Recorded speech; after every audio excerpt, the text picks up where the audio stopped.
안녕하세요. 성경 읽는 시간입니다. 네, 계속해서 우리 이사야를 보고 있습니다. 오늘은 이사야 22장부터 24장의 말씀까지 보도록 하겠습니다.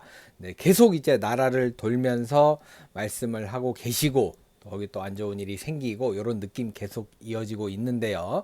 과연 오늘은 어떤 나라에 가서 또 그 사람들이 무슨 잘못을 하고 하나님께 어떤 벌을 받게 될지 같이 한번 보겠습니다. 이런 거 보면서 살짝 우리도 이러지 말아야겠다, 조심해야겠다 이런 걸 조금씩 배우는 느낌 있어요. 과연 오늘 어떤 배움이 또 있을지 같이 한번 보도록 하겠습니다. 네, 그럼 먼저 이사야 22장의 말씀 보겠습니다. 이것은 예루살렘에 대한 말씀이다. 네, 오늘은 예루살렘으로 먼저 가셨습니다. 무슨 일인가? 어째서 모든 사람들이 옥상으로 올라가고 있는가? 흥청망청 떠들어대며 즐거워하던 성이여, 칼날에 죽임을 당한 것도 아닌데 내 백성이 죽어 쓰러졌구나. 너희 지도자들은 다 도망하여 화살 하나 쏘아보지 못하고 생포되었으며 멀리 도망한 자들도 붙잡혀 포로가 되고 말았다. 그러므로 나를 혼자 내버려 두어 내 백성의 죽음을 슬퍼하며 통곡하게 하고 나를 위로하려 들지 말아라. 환상의 골짜기에 전능하신 여호와께서 작정하신 공포와 짓밟힘과 혼란의 날이 왔구나. 예루살렘 성벽이 무너지고 죽음의 소리가 산 골짜기에 메아리 치고 있다. 네, 참 공포스럽습니다. 엘람 사람들은 활과 화살을 가지고 전차와 말을 타고 왔으며 기르 사람들은 방패를 들고 나왔다. 그러므로 유다의 아름다운 골짜기에 전차가 가득하고 마병은 예루살렘 성문 앞까지 늘어섰으니 이제는 유다의 모든 방어진이 무너지고 말았구나. 그러자 너희가 병기고에서 무기를 끄집어내고 무너진 예루살렘 성벽에 수리할 곳을 찾으며 예루살렘의 모든 가옥을 조사하여 그 일부는 헐어서 그 돌을 성벽 수리하는 데 사용하고. 네, 참 이제 전쟁이 일어나나 봐요.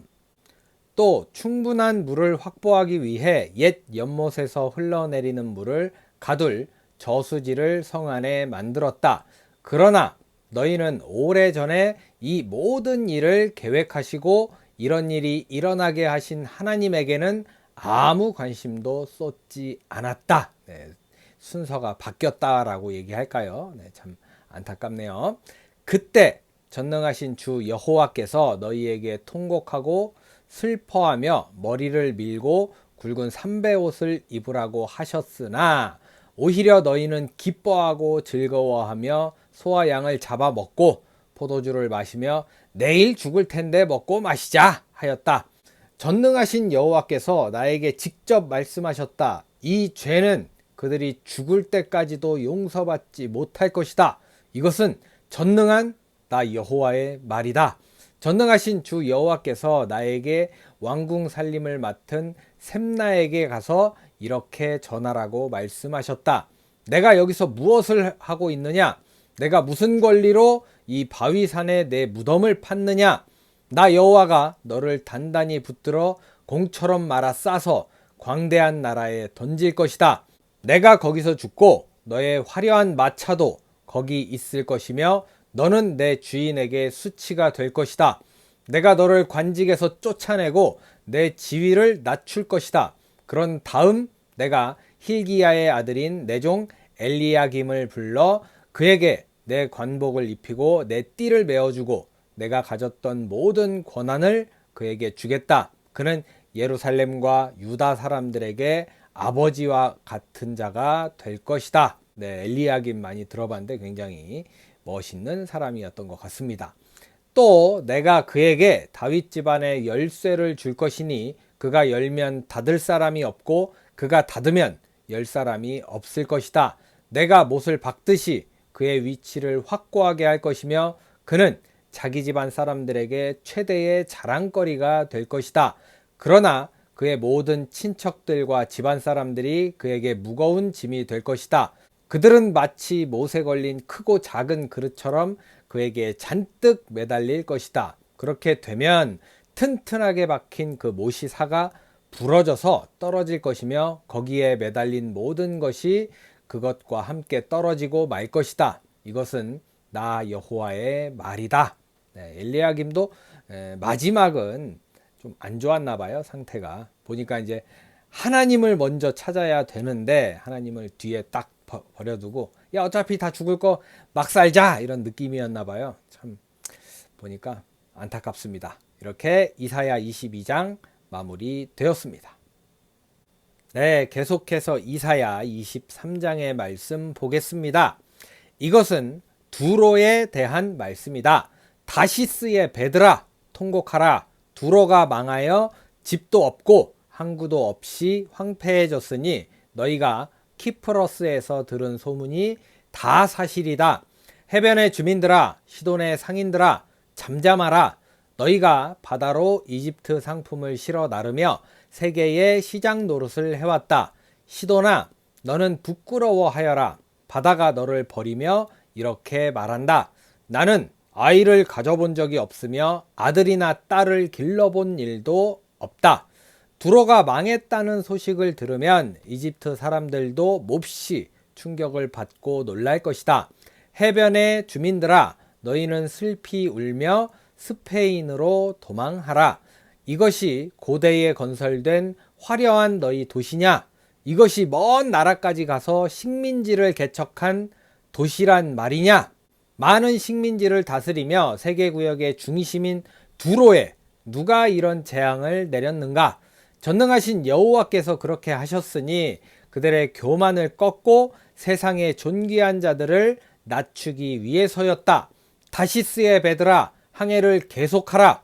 너희가 정박할 항구가 없어졌다. 여호와께서 바다 위에 손을 펴셔서 세상 나라들을 흔드시며 페니키아의 요새를 파괴하라는 명령을 내리시고 이렇게 말씀하셨다. 가련한 시돈아 너의 즐거운 시절은 끝났다. 너의 주민들이 키프러스로 도망갈지라도 거기서 안전하지 못할 것이다. 들짐승으로 두로를 짓밟게 한 것은 아시리아 사람이 아니라 바빌로니아 사람이었다. 그들이 두로를 포위하고 그 궁전을 헐어 폐허가 되게 하였다. 다시스의 배들아 통곡하라. 너희와 무역하던 도시가 파괴되었다. 두로가 한 임금의 수명처럼 70년 동안 잊혀졌다가 그 기간이 지나면 다음과 같은 기생의 노래처럼 될 것이다. 잊혀진 기생아 수금을 가지고 성 안을 돌아다녀라.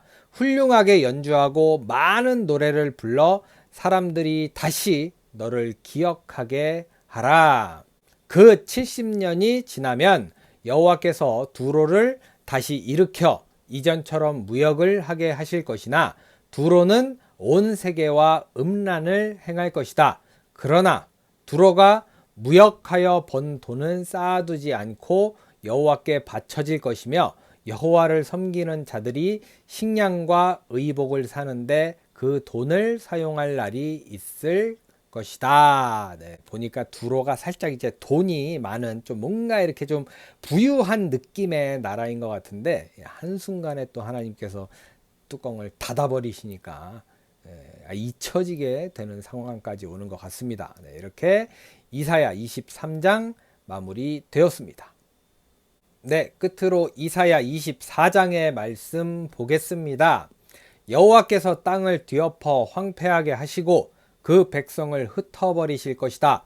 제사장과 백성이 당하는 일이 똑같을 것이며 종과 주인, 사는 자와 파는 자, 빌려주는 자와 빌리는 자, 부자와 가난한 자가 다 같은 일을 당하게 될 것이며 땅은 완전히 황무지가 되고 약탈당할 것이다. 이것은 여호와께서 하신 말씀이다. 땅이 마르고 시들어가며 온 세계가 쇠잔하고 세상의 높은 자들도 쇠약해 가고 있다. 땅이 죄로 더럽혀졌으니 이것은 사람들이 하나님의 법에 불순종하고 그와 맺은 영원한 계약을 어겼기 때문이다. 그래서 하나님은 땅에 저주를 내렸고 사람들은 그 죄의 대가를 받아 살아남은 자가 적으며 포도나무가 시들고 포도즙은 귀하게 되었으며 한때 즐거워하던 자가 이제는 다 슬퍼하게 되었다. 또 소고치고 수금을 타던 음악 소리가 그쳤으며 아무도 흥겹게 노래를 부르면서 포도주를 마실 수 없게 되었고 술맛은 쓰게 되었다. 도시는 온통 혼란 속에 빠져 집집마다 문이 닫히고 출입하는 자가 없으며 포도주가 없으므로 사람들이 거리에서 소리를 지르고 즐거워하던 사람이 침울해지며 땅에서 기쁨이 사라지고 말았다. 성이 폐허가 되고 성문이 파괴되었으니 이런 일이 앞으로 온 세계에 일어날 것이다. 그 상태는 감람나무를 흔들어 그 열매를 완전히 떨어버리는 것 같고 포도 수확을 하고 나서 그 남은 것까지 다 따내는 것과 같을 것이다. 그러나 살아남은 자들이 기뻐서 외칠 것이며 서방에서 여호와의 위엄을 선포하고 동방에서 그를 찬양할 것이며 해안 지역에 사는 사람들도 이스라엘의 하나님 여호와를 찬양할 것이다. 그때 우리는 세계의 가장 먼 지방에서 의로우신 분에게 영광을 돌리는 찬송 소리를 듣게 될 것이다. 그러나 여전히 악이 판을 치고 곳곳에 배신 행위가 있으니 내가 탄식하지 않을 수 없구나. 세상 사람들아 들어라. 공포와 함정과 덫이 너희를 기다리고 있다. 공포를 피하려고 하는 자는 함정에 빠질 것이며 함정에서 올라오는 자는 덫에 걸릴 것이다. 하늘에서 폭우가 쏟아지고 땅의 기초가 흔들릴 것이며 땅이 깨어지고 갈라져 진동하며 술 취한 사람처럼 비틀거리고 폭풍 속의 오두막처럼 흔들거릴 것이다. 세상이 죄악에 짓눌리고 있으니 쓰러져 다시는 일어나지 못할 것이다. 그날에 여호와께서 하늘의 타락한 천사들과 땅의 교만한 통치자들을 심판하실 것이다. 하나님은 그들을 죄수처럼 한 곳에 모아 지하 감옥에 가두어 놓을 것이며 그들은 형벌이 확정될 때까지 거기에 머물러 있게 될 것이다. 그때 전능하신 여호와께서 시온산과 예루살렘에서 왕이 되어 자기 백성의 장로들 앞에서 영광스럽게 다스리실 것이며 그와 같은 영광 때문에 해와 달이 무색할 것이다. 네, 전체적으로 이제 하나님께서 직접 다스리는 그 천국이잖아요. 하늘나라라고 하는데 그 천국에 관해서 말씀하시는 것 같은데 왜 저는 뭔가 좀 두렵고 떨리는 마음이 드는지 모르겠어요. 살짝 무섭기도 하고 좀 알쏭달쏭한 느낌이 있습니다. 이렇게 이사야 24장 마무리되었습니다. 네, 이렇게 해서 오늘 이사야 22장부터 24장의 말씀까지 모두 읽어봤습니다.